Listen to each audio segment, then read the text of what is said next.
8월 3일 화요일입니다.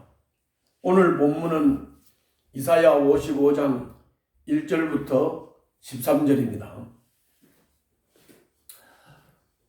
사람은 자기 나름대로 구원을 받으려고 애를 씁니다. 그래서 자기가 생각하는 방법을 따라서 애를 쓰고 노력을 합니다. 이런 사람들에게 오늘 주님께서 하시는 말씀입니다. 뭐라고 말씀했냐? 애쓰지 말라. 노력하고 애쓰지 말라는 거예요. 도리어 하나님의 말씀에 귀를 기울이고 하나님의 말씀을 듣고 그 하나님의 초청하시는 말씀에 응하라. 그렇게 말씀하시는 거예요. 하나님 생각과 우리 사람의 생각은 달라요. 그런데 사람은 자기 생각을 따라서 자기 방법을 구하고 노력하고 애를 쓰는데 그게 허사라는 거예요. 자기 방법을 가지고 애쓰고 노력하는 것은 차라리 내려놓고 그냥 하나님의 말씀에 귀를 기울이고 그 하나님이 말씀하시는 그 방법을 따라서 살아야 된다는 거죠. 왜? 하나님 생각과 사람 생각이 다르기 때문에 내 생각은 내려놓고 하나님의 생각을 이해하고 따라가는 게 중요하다. 그런 말씀이에요. 그래서 오늘 본문 2절에서 이렇게 말씀해요. 어찌하여 너희는 양식을 얻지도 못하면서 돈을 지불하며 배부르게 하여 주지도 못하는데 그것 때문에 수고하느냐? 들으라. 내가 하는 말을 들으라. 그리하면 너희가 좋은 것을 먹으며 기름진 것으로 너희 마음이 즐거울 것이다. 너희는 귀를 기울이고 나에게 와서 들으라. 그러면 너희 영혼이 살 것이다. 내가 너희와 영원한 언약을 맺겠으니 이것은 곧 다윗에게 베푼 나의 확실한 은혜다. 이렇게 말씀했어요. 간단하게 말하면 뭘 그렇게 헛것을 그렇게 애쓰고 노력을 하냐? 헛수고하지 말고 나에게로 와서 내 말에 귀를 기울여라. 이렇게 말씀합니다. 그런데 이렇게 하나님의 말씀에 귀를 기울여서 구원의 은혜를 받는 거, 하나님의 은혜를 누리는 거, 이것도 그냥 아무 때나 계속 영원히 이런 때가 있는 게 아니다. 그래서 6절부터 9절에서는 이렇게 말씀하는 거예요. 은혜가 주어질 그때 은혜를 받아라.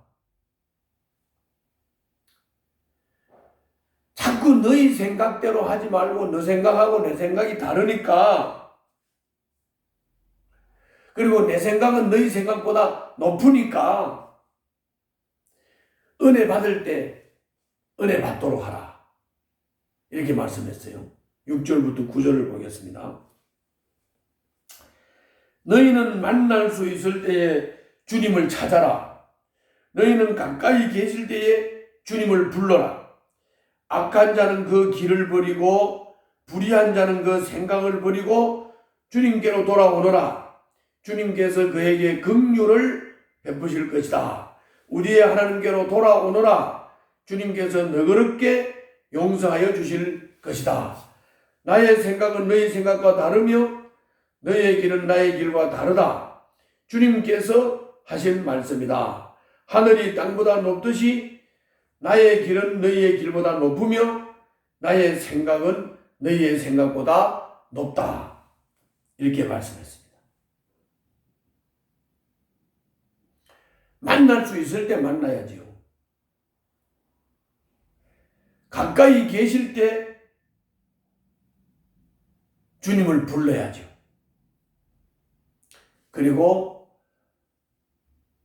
주님은 악을 행하는 자, 불의를 행하는 자, 이런 자는 받아줄 수 없어요. 그러니까 제일 중요한 것은 은혜 받을 때 은혜 받아야 되고 주님을 불러야 되고 그리고 주님께로 나가야 되는데 악을 버리고 나가라.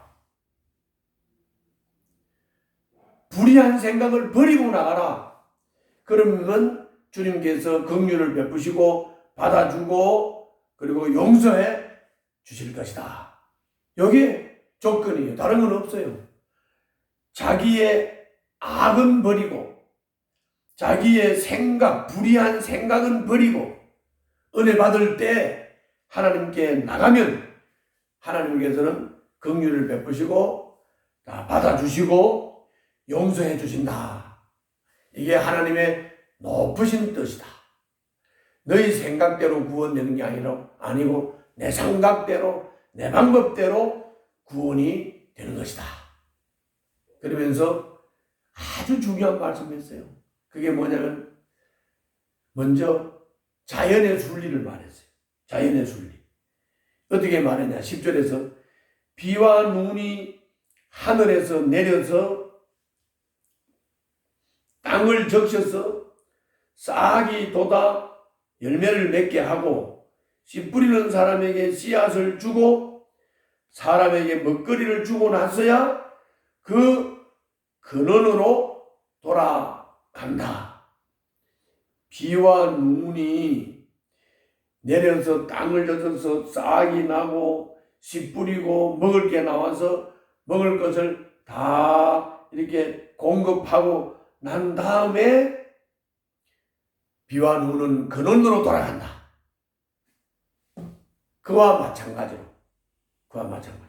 여러분들 가만히 생각해보면 맞지요?